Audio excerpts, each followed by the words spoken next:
I am going to guide you through an imaginative contemplation of Jesus and his disciples at the Last Supper from the Gospel of John.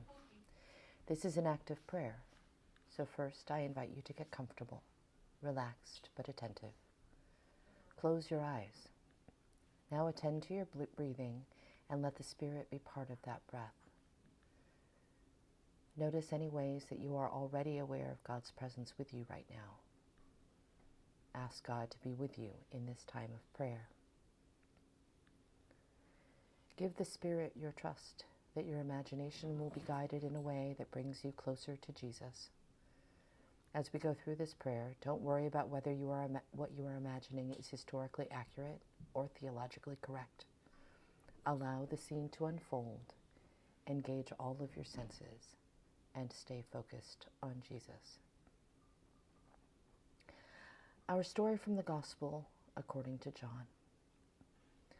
Now before the festival of the Passover, Jesus knew that his hour had come to depart from this world and go to the Father. Having loved his own who were in the world, he loved them to the end. The devil had already put it into the heart of Judas, son of Simon Iscariot, to betray him. And during supper, Jesus, knowing that the Father had given all things into his hands, and that he had come from God and was going to God, got up from the table, took off his outer robe, and tied a towel around himself. Then he poured water into a basin and began to wash the disciples' feet and to wipe them with the towel that was tied around him. He came to Simon Peter, who said to him, "Lord, are you going to wash my feet?" Jesus answered, "You do not know now what I am doing, but later you will understand." Peter said to him, "You will never wash my feet." Jesus answered, "Unless I wash you, you have no share with me." Simon Peter said to him, "Lord, not my feet only, but also my hands and my head." Jesus said to him, "One who has bathed does not need to wash except for the feet, but is entirely clean.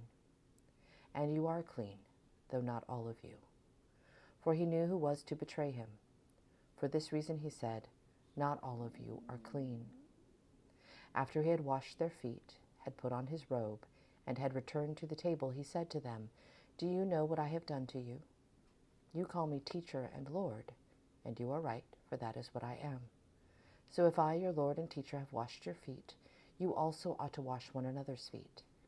For I have set you an example, that you should also do as I have done to you. Very truly I tell you, servants are not greater than their master, nor are messengers greater than the one who sent them. If you know these things, you are blessed if you do them. Now the Son of Man has been glorified, and God has been glorified in him. If God has been glorified in him, God will also glorify him in himself, and will glorify him at once. Little children, I am with you only a little longer. You will look for me. And as I said to the Jews, so now I say to you, where I am going, you cannot come. I give you a new commandment, that you love one another. Just as I have loved you, you also should love one another. By this, everyone will know that you are my disciples, if you have love for one another. As we begin, let's compose ourselves in this story and take note of the characters. First, notice the room you are in, the room where Jesus and his disciples are sharing their meal. What is the room like?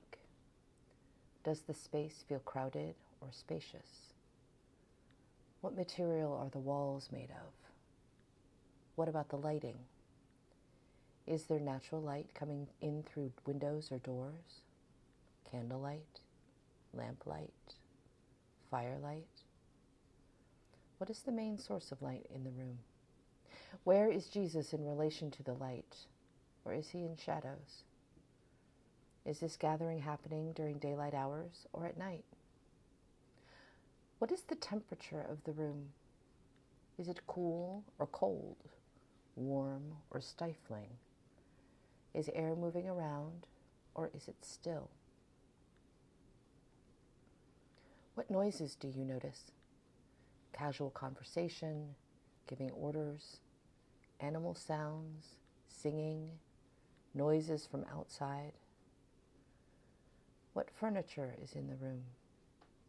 Around what kind of table are Jesus and his friends seated? Are they reclining on cushions, sitting on the floor, on some kind of chair or bench? Do you notice any smells? Can you smell food? What do the people smell like who are gathered there? Are there any other smells inside the room or coming from outside? What kind of food and drink do you see, smell, hold, or taste? How many people are in the room? Who is there? Does it feel crowded? Comfortable? What is the general vibe of the room? Energetic, peaceful, anxious, boisterous? Do you detect any tensions or particular connections between people? The disciples are at the table with Jesus. What do you notice about them? Their emotional state, their physical features and posture, their interactions with Jesus and with others in the room. What else do you notice about those who are at table with Jesus? Other disciples, men, women, children, young, old? How are they dressed? Do they seem tired or rested? Are their clothes clean and mended or dirty and torn? Are there similarities or differences among them? What do you notice about their table manners? Where are you in relation to Jesus? Where are you in relation to the table? Are you sitting or standing? Who seems to be the host of the meal? Is the food being served, or is everything already on the table? Is there movement in and out of the room, or is everyone staying put?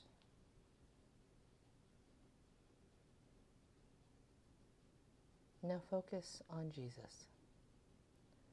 What do you notice about him? What are the expressions on his face? Note his posture. Does he seem comfortable or on edge? Is he leaning toward or away from others? Does he seem present or distracted? Is he talkative or silent, serious or amiable? Do any of these things change depending on who he's interacting with? How does he interact with those in the room?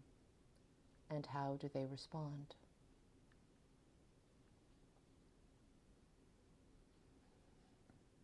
Take note again of those at the table, the disciples.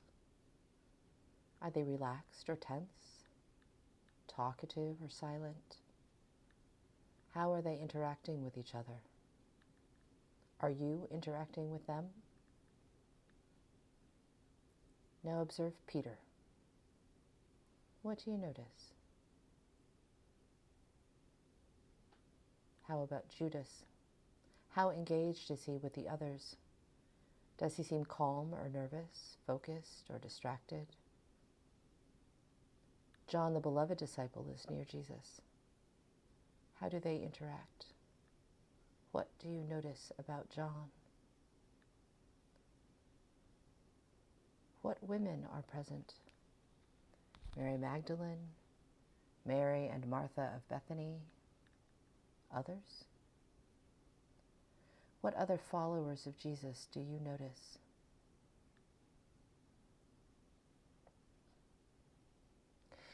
Now focus again on Jesus. He is preparing to get up from the table. What do you notice about his face, his body language? He stands and removes his outer garment and sets it aside. Does anyone notice at first? Are the towel and basin at hand, or does he ask for them? Notice how Jesus ties the towel around himself and pours the water in the basin.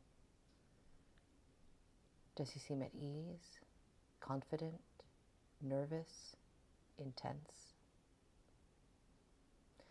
What happens to the conversation, if any, as Jesus approaches Peter? Watch Peter's face as he realizes what Jesus is about to do.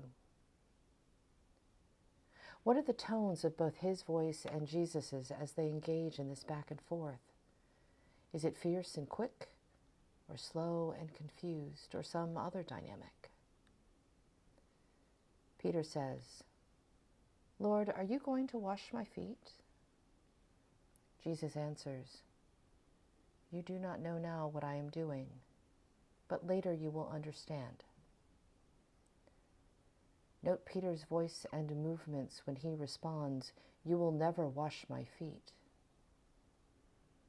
How are the others responding right now? Notice Judas and John and Mary in particular. "Unless I wash you, you have no share with me." Simon Peter says, "Lord, not my feet only, but also my hands and my head." Is Peter still seated, or has he stood up? What expression do you see on his face? When Jesus says, "One who has bathed does not need to wash except for the feet, but is entirely clean," and you are clean, though not all of you. Where is Jesus looking as he says these words? How do the others in the room react? Does anyone seem to suspect Judas, or are they confused, or perhaps worried that Jesus might mean them? What do you notice about Judas? Watch as Jesus washes the feet of those around the table. How does each person react? How has the mood of the room changed? What happens when he comes to wash your feet? Look at Jesus' head bent down over your feet. Feel his hands as they touch them. How does the water feel? Cold or warm? Refreshing or chilling? How does the towel feel as he dries them?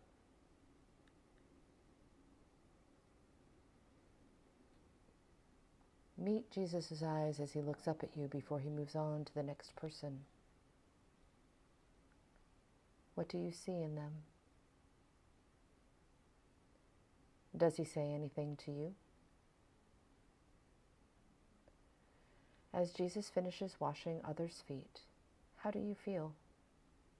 Peaceful? Disquieted? Bored? Excited? Confused? Pensive?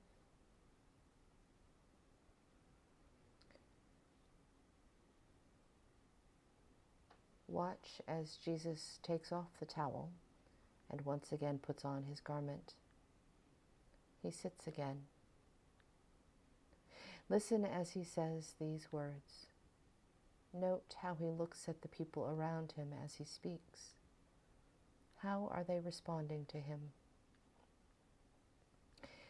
Do you know what I have done to you? You call me teacher and Lord, and you are right, for that is what I am. So if I, your Lord and teacher, have washed your feet, you also ought to wash one another's feet. For I have set you an example, that you should do as I have done to you. Very truly I tell you, servants are not greater than their master, nor are messengers greater than the one who sent them. If you know these things, you are blessed if you do them. Now the Son of God has been glorified, and God has been glorified in him. If God has been glorified in him, God will also glorify him in himself, and will glorify him at once. Little children, I am with you only a little longer. You will look for me, and as I said to the Jews, so now I say to you, where I am going, you cannot come. I give you a new commandment, that you love one another. Just as I have loved you, you also should love one another. By this everyone will know that you are my disciples, if you have love for one another.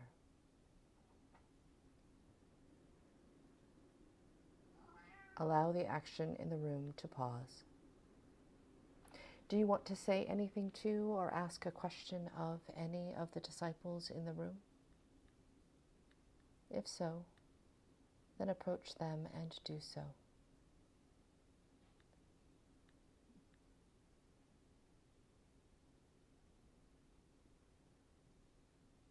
How do they respond? Does the answer surprise you, comfort you, make you uncomfortable? Now let the scene of the room fade away except for Jesus. Approach him. What do you want to say to him or ask of him? How does he respond?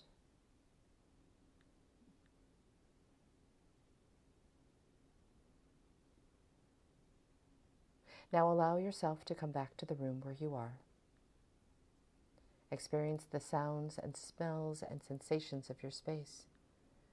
Thank the Spirit for guiding you in this time of prayer. You might want to end this time by praying the Our Father.